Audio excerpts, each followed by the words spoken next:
Hello दोस्तों। तो आज का हमारा टॉपिक है अबॉर्शन कितने प्रकार का होता है, क्यों और कौन सा अबॉर्शन को तो हम अबॉर्शन होने से रोक सकते हैं और कौन सा ऐसा अबॉर्शन है जो अबॉर्शन कितनी भी कोशिश कर लो परंतु वो अबॉर्शन होके रहता है। तो इस चीज़ को हम अच्छी तरह समझेंगे ताकि जो अबॉर्शन को हम रोक सकते हैं उसको तो कम से कम रोकने में सक्सेस हो। तो चलो हम हमारे टॉपिक की तरफ बढ़ते हैं। वीडियो स्टार्ट करने से पहले अगर आप मेरे चैनल पर न्यू हो तो प्लीज़ मेरे चैनल को सब्सक्राइब करें और वीडियो को लाइक एंड शेयर ज़रूर करें। चलो वीडियो स्टार्ट करते हैं। अबॉर्शन दो प्रकार का होता है मेन रूप से। एक अबॉर्शन है स्पॉन्टेनियस, जिसको हिंदी में बोलते हैं स्वाभाविक मतलब जो अबॉर्शन अपने आप होता है, नेचुरल प्रक्रिया से अबॉर्शन होता है उसको स्पॉन्टेनियस कहते हैं। और एक अबॉर्शन है इंड्यूस्ड अबॉर्शन। यह ऐसा अबॉर्शन है जिसको हम अबॉर्शन करवाते हैं, अबॉर्ट करवाते हैं गर्भस्थ शिशु का, चाहे वो कोई बीमारी के कारण हो चाहे कोई माँ की प्रॉब्लम के कारण हो, पर यह अबॉर्शन किसी डॉक्टर के द्वारा या किसी मेडिसिन के द्वारा करवाया जाता है। तो पहले समझते हैं हम स्पॉन्टेनियस अबॉर्शन को। तो ये अबॉर्शन, इस अबॉर्शन में कोई खास ब्लीडिंग होना ही जरूरी नहीं है। इसमें पेट दर्द और हल्की फुल्की ब्लीडिंग स्टार्ट होके भी साइन एंड सिम्टम दिख जाते हैं। तो ये स्पॉन्टेनियस अबॉर्शन के 4-5 प्रकार है। इसको हम अच्छी तरह समझेंगे कि कौन सा अबॉर्शन को हम रोक सकते हैं और कौन से को बिल्कुल नहीं रोक सकते। तो पहला है 3 टेंड अबॉर्शन। 3 टेंड अबॉर्शन का मतलब है कि प्रक्रिया, अबॉर्शन की प्रक्रिया तो चालू हो गई, जैसे दर्द वगैरह, थोड़ी हल्की फुल्की ब्लीडिंग वगैरह, परंतु इस अबॉर्शन को हम उचित टाइम पर ट्रीटमेंट देकर और बेड रेस्ट देकर बच्चे को अबॉर्ट होने से रोक सकते हैं। तो अबॉर्शन प्रक्रिया में मेरे हिसाब से यही एक अबॉर्शन का एक टॉपिक ऐसा है जिसमें महिला या उसके हस्बैंड को सबसे ज़्यादा ध्यान रखने की ज़रूरत है और इसमें हो सकता है कोशिश करने पर बच्चा अबॉर्ट होने से बच जाए। सेकंड है इनएविटेबल अबॉर्शन। इस अबॉर्शन में बच्ची को हम कितनी भी कोशिश कर ले परंतु इसमें रोक नहीं सकते, क्योंकि तेज़ ब्लीडिंग स्टार्ट हो जाती है, पेट दर्द भी बहुत तेज़ होता है। तो इसमें बच्चा हद तक डैमेज हो चुका होता है, इसलिए हम इस अबॉर्शन को बिल्कुल नहीं रोक सकते। थर्ड है इनकम्प्लीट अबॉर्शन। तो ये अबॉर्शन ऐसा अबॉर्शन है जिसमें शिशु या बोले हम ओवम वो बाहर निकल चुका होता है सर्विक्स से, परंतु प्लेसेंटा का कुछ भाग अंदर सर्विक्स में चिपका रहता है। ये लगभग 12 वीक की प्रेगनेंसी के बाद ही ऐसी प्रॉब्लम होती है। इसमें ही शिशु तो बाहर आ जाता है लेकिन प्लेसेंटा हार्ड हो जाने के कारण वो सर्विक्स में चिपकी रह जाती है।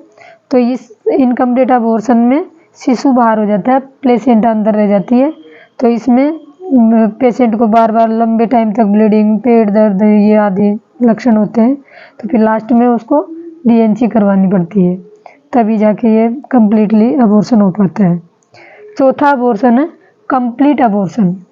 कंप्लीट अबॉर्शन जैसे हम नाम से ही समझ गए कि पूरी तरह अबॉर्शन हो चुका है बच्ची का। ये 8 वीक तक की प्रेगनेंसी में हो पाता है, क्योंकि बच्चा का आकार भी बिल्कुल छोटा होता है शिशु का, और जो गर्भस्थ थैली होती है वो भी छोटी होती है, प्लेसेंटा भी बिल्कुल छोटी है। तो 8 वीक तक की प्रेगनेंसी में ही कंप्लीट अबॉर्शन हो पाता है, जिसमें पूरी गर्भस्थ की जो थैली होती है वो एक साथ बाहर निकल जाती है। पांचवा मिस्ड अबॉर्शन।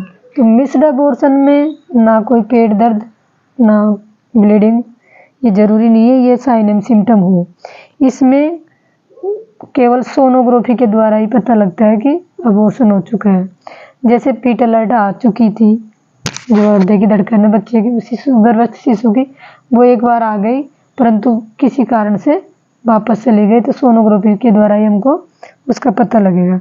या कोई चोट के कारण बच्चे की अंदर ही डेथ हो गई, तो इन कारणों से हमको पता लगेगा सोनोग्राफी से ही। अब सेकंड जो हमारा अबॉर्शन का टाइप है वो था इंड्यूस्ड अबॉर्शन, मतलब अभिप्रेरित अबॉर्शन। इस अबॉर्शन को या तो महिला कोई टेबलेट लेकर या कोई महिला को कोई बीमारी है तो उससे बचने के लिए डॉक्टर की सलाह के द्वारा अबॉर्शन करवाया जाता है, या फिर बच्ची में कोई कमी है तो डॉक्टर के द्वारा उसको अबॉर्ट करना उचित बताया जाता है। तो इस तरह इंड्यूस्ड अबॉर्शन हमेशा करवाया जाता है। ये अबॉर्शन भी परंतु दो टाइप का होता है, लीगल अबॉर्शन और इलीगल अबॉर्शन। लीगल अबॉर्शन वो होता है जिसमें अबॉर्ट करने का कोई मेन कारण हो, या कोई मदर की डिजीज वगैरह, या बच्चे में कोई एबनॉर्मलिटी, या बच्चे में कोई कमी, या फीटल हर्ट वगैरह चली गई हो तो इसको लीगल अबॉर्शन में वो ही अबॉर्शन आता है जो जिसमें कोई मेन कारण हो अबॉर्शन करने का। और सेकंड है इलीगल अबॉर्शन। तो इस अबॉर्शन को कानूनी अपराध कहा जाता है। इसमें कोई अबॉर्शन करने का कोई कारण नहीं होता, बच्ची भी स्वस्थ रहता है, माँ भी स्वस्थ रहती है, फिर भी अबॉर्शन करवाया जाता है। तो यह अबॉर्शन गैर संस्थानों पर ही किया जा सकता है, गवर्नमेंट संस्थानों में तो बिल्कुल नहीं होता है ऐसा। और ये काम कोई प्राइवेट जगह पर किए जाते हैं, गवर्नमेंट संस्था पर नहीं।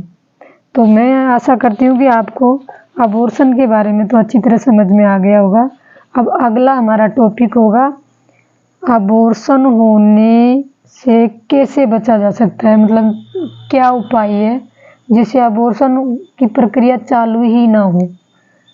तो ये अगला टॉपिक है, प्लीज़ मेरे चैनल को देखते रहना। ये बहुत बड़ी गंभीर समस्या है, इसलिए अबॉर्शन के बारे में अच्छी तरह मेरे से जहाँ तक संभव होगा मैं अच्छी तरह समझाने की कोशिश करूँगी, ताकि महिलाओं को यह अबॉर्शन की प्रक्रिया से कम गुजरना पड़े। आज के टाइम लगभग 5 से 10% अबॉर्शन हो रहे हैं। तो इसको हम अब अगर महिलाओं को नॉलेज है कि किन कारणों से होता है तो हम कुछ हद तक अबॉर्शन होने से रोक सकते हैं। तो चलो नेक्स्ट वीडियो के लिए तैयार रहना। प्लीज़ मेरे चैनल को लाइक एंड सब्सक्राइब करना, और मेरा ये वीडियो अगर आपको पसंद आया हो तो वीडियो को लाइक एंड शेयर ज़रूर करना। Okay, thank you.